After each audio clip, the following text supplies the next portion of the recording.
Today I want to talk about social anxiety. Hi, this is Dr. Friedemann, and you're watching Empowerment Solutions. For more than 20 years, I've been helping people to overcome fear and anxiety, or as I like to say, to outgrow their emotional challenges. And today I want to talk about social anxiety, something that's very prevalent in our society. And I want to share with you 3 ways on how you can overcome your social anxiety. You will learn how to no longer feel the need for approval from others, how to no longer feel the fear of rejection, and how to identify and address what's really underneath the social anxiety, that what has caused it in the first place.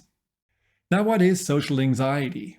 Well, basically, it's that you always worry about doing something stupid, embarrassing yourself, or like blushing, sweating, or blurting out something no one finds funny, that in the end makes you feel that people criticize you, think badly about you, judge you, and once you leave, talk behind your back. When you have social anxiety, there is a constant conflict inside of you that on the one hand, you want to go out, you want to connect, you're a social animal, and ideally you want to get some sense of fitting in or some approval from others. And on the other hand, you're really afraid of getting criticized or thought badly about. And so you're constantly in a push-pull. You're not alone when you're dealing with social anxiety. It's very common. About 12% of American adults are dealing with social anxiety at some point in their lives. So chances are that the people you're worried about, that they judge you, are also dealing with social anxiety. The other day, a client of mine said something which I found was really funny because it was exactly what I thought as well when I was little. And he said that since he is 8 years old, he has been dealing with social anxiety, which started with this idea that his parents had been paying all those people, all those playmates off so that they would hang out with him. Because in the end, no one would really want to spend time with him. And that is something I thought too, which is kind of funny, and maybe you can relate to this, that social anxiety can start very early when we are simply asking ourselves, who are we? And more importantly, who do we need to be in order to be liked? Now, evolutionary social anxiety is certainly something that has been passed down through the generations, because when we lived in huts and in caves, it was really important for us to belong to the tribe and as a community together to protect each other from whatever dangers they were coming to us from the outside. Now, nowadays, it may not feel as a matter of survival on whether you belong to a tribe or not, but it's still something that we feel intrinsically uncomfortable with when others reject us. But what really happens when we do have social anxiety is that we are looking at other people and wonder whether they can give us what we really want, which is approval, which is a sense of being accepted. And by wanting this from them, we give our power away. And that is really important to see from, that point of view, that when you give your power away to others, you ultimately become powerless.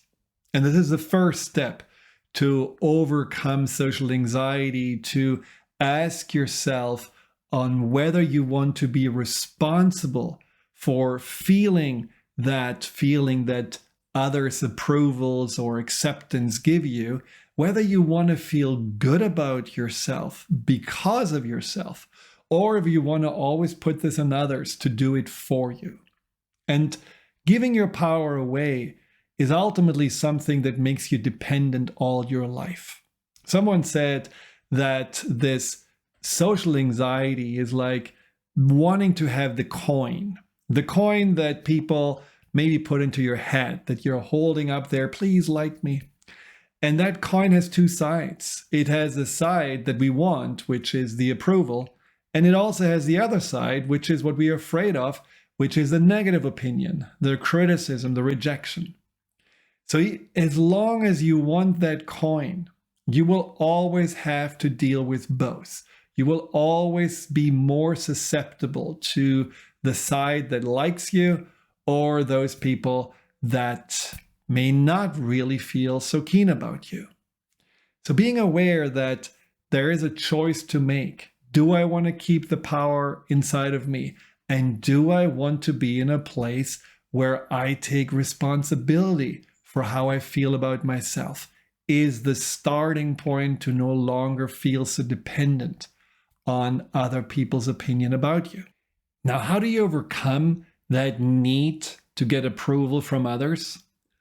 Ask yourself simply, what can I do for them? Because when you want approval, you ask yourself, what can they do for me? How can they make me feel better about myself? So what can I do for them doesn't mean like, oh, I'm gonna buy their groceries or carry their bags. What I can do for them means, what is my contribution to this connection, to this social interaction? What can I bring to the table that is intrinsically valuable? And when you really think about it, you could say, well, maybe I have no idea what that is, because I always tried to just fit in and adapt and somehow guess how people want me to be. Maybe they want me to be just the laughing bystander that gives them a good feeling when they have a joke, or maybe I was supposed to be the one who's always nodding and agreeing and avoiding any conflict, or the one who's asking good questions. Who knows what you thought, what role you needed to play in order for you to feel less anxious and more accepted. So ask yourself, what is it actually what just you authentically can bring to any kind of social interaction, to any kind of relationship? And you may wonder, I have to find that out, but how do I do that? If you're dealing with social anxiety, chances are that your superpower is sensitivity. And what sensitivity is not being vulnerable and weak and starting to feel that anything that people do or say you take personally. That's the defensive part of sensitivity. That's when we are using sensitivity to somehow protect ourselves. Sensitivity is a heightened awareness. And with a heightened awareness, you can be very aware of how other people may be uncomfortable with themselves, how they are hiding behind the masks of being overly cool or confident, and how you can tap into their need to be accepted or appreciated. With your sensitivity, you can simply choose to ease those around you by being yourself. And that is what I find most of my clients with social anxiety are realizing, that A, most people are anxious and somewhat feeling not good enough about themselves, and B, accepting them for who they are and just giving them a sense of, I'm real, so you can be real with me. Let's be authentic together. Let's just talk about maybe the things that are a little bit more deep and more important. All of those things can really just create an energy of relaxation, a feeling of, oh, I can be safe with this person because this person is just him or herself, and I have no need to pretend or posture. That may be the gift that you can bring to others. I have so many clients that when they were willing to start to talk about their insecurities or anxieties, it was almost as if everyone around them relaxed and was starting to open up and say, wow, thank you for sharing, because that's exactly what I'm feeling. And the relationships that were maybe just grounded and having a good time and shooting the breeze, all of a sudden became real supportive and more meaningful connections. That's just one example of what you can bring to the table. It can also be that you just make people feel seen and not just ignored. When you go out into a group and you see, oh, wow, this person is probably feeling also anxious and maybe like the wallflower that never really feels anyone is interested in what they have to say, pick that person and pick that person up and make that person feel seen and heard and valuable. That can be how you feel you make a contribution, where you turn the tables and say, I have so much to give. I don't really have to ask for a lot in return. Now, of course, you may be thinking, well, nice and great suggestion to go out there, be real, authentic, be curious about others, make them feel good. But what about my fear of rejection? It's not just about wanting to have approval. You also don't want to be criticized and rejected. So what are we going to do about that?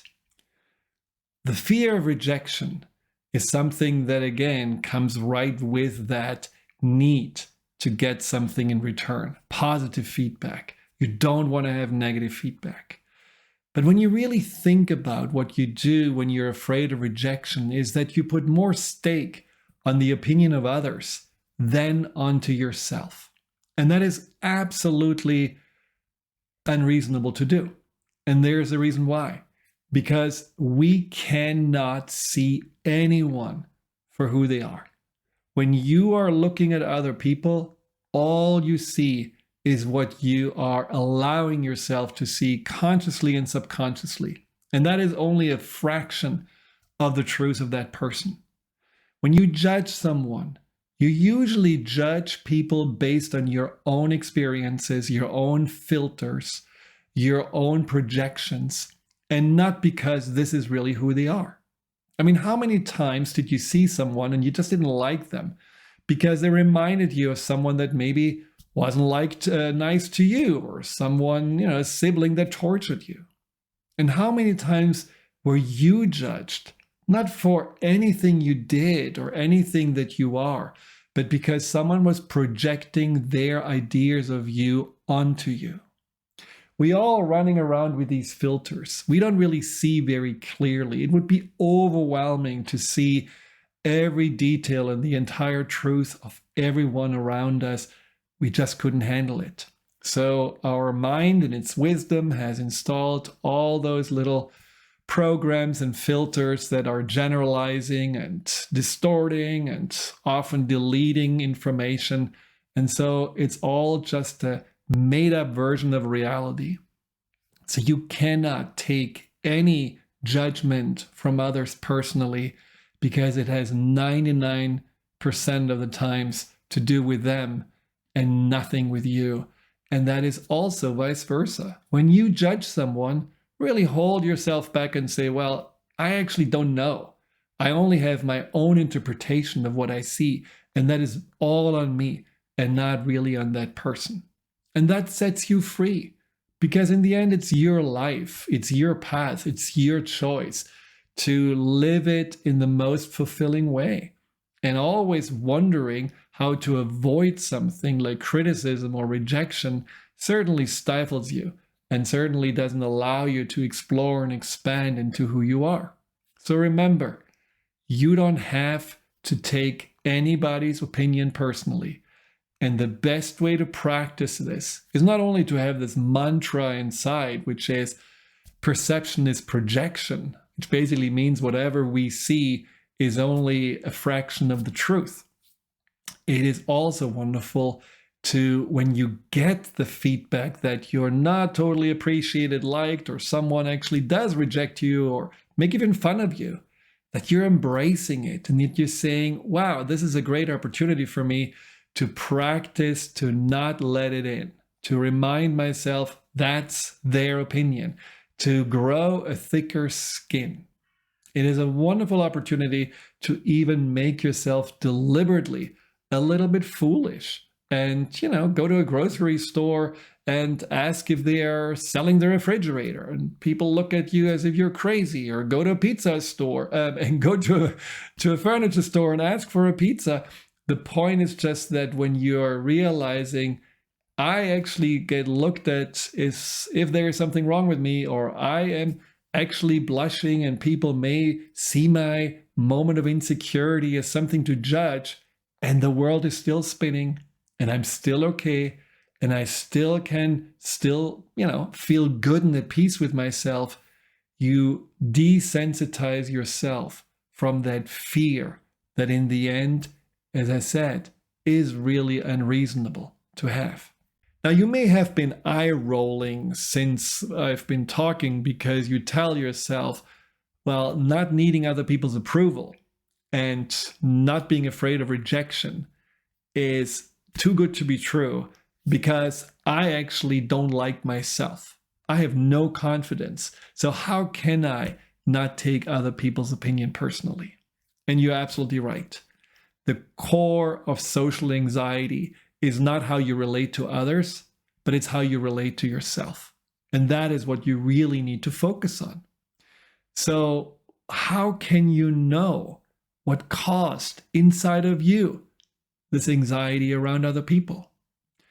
There are two ways to find that out. One is to really go back in time and think about when this all started.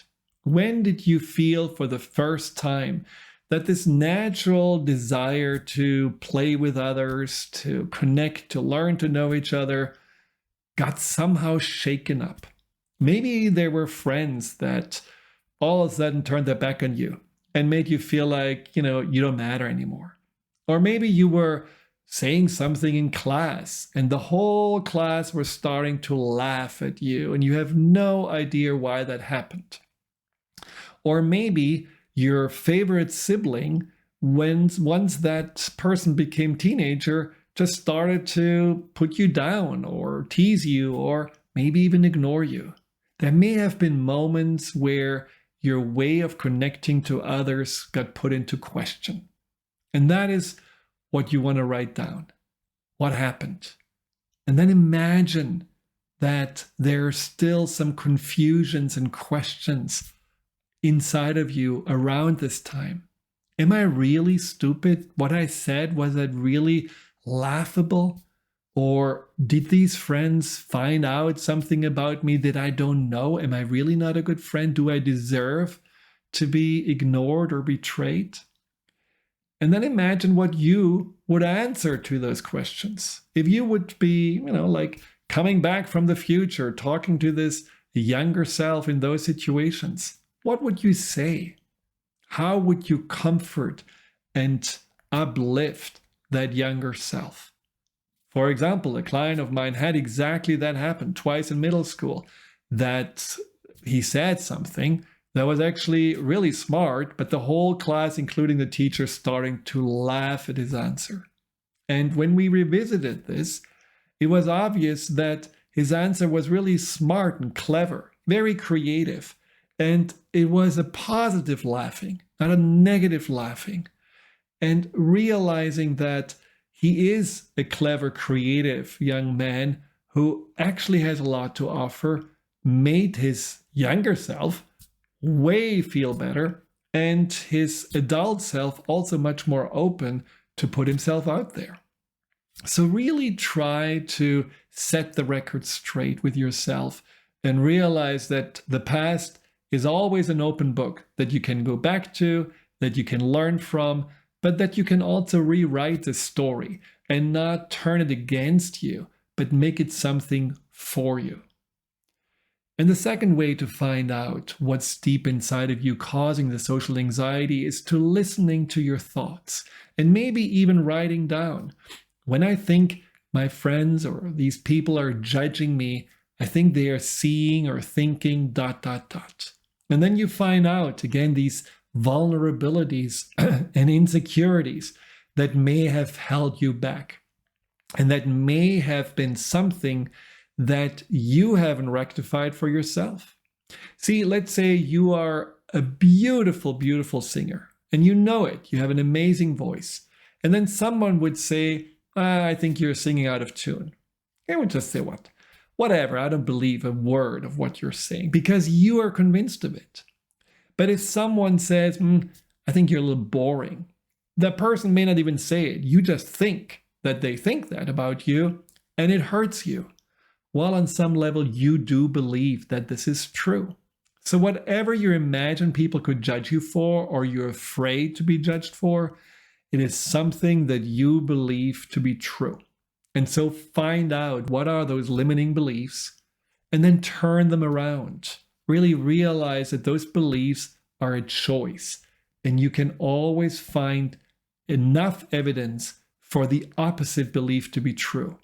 Whether you think you're uninteresting, there is a whole list of things you can find that make you interesting. You're curious. You went through a lot in life. You have been reading a lot. You have been always very open-minded. Whatever those things are, just write them down to again set that belief straight. In the end, spend time really learning to know yourself, connecting with yourself in a way that comes from appreciation and ultimately love, so that you feel your foundation of self is solid. People with social anxiety ultimately want to build themselves on other people's opinions. It's like building a house on quicksand, because opinions come and go. People come and go in life, but the only person who is steady is you. And that person you're going to spend the rest of your life with. With that person, you want to have a good and really solid and appreciative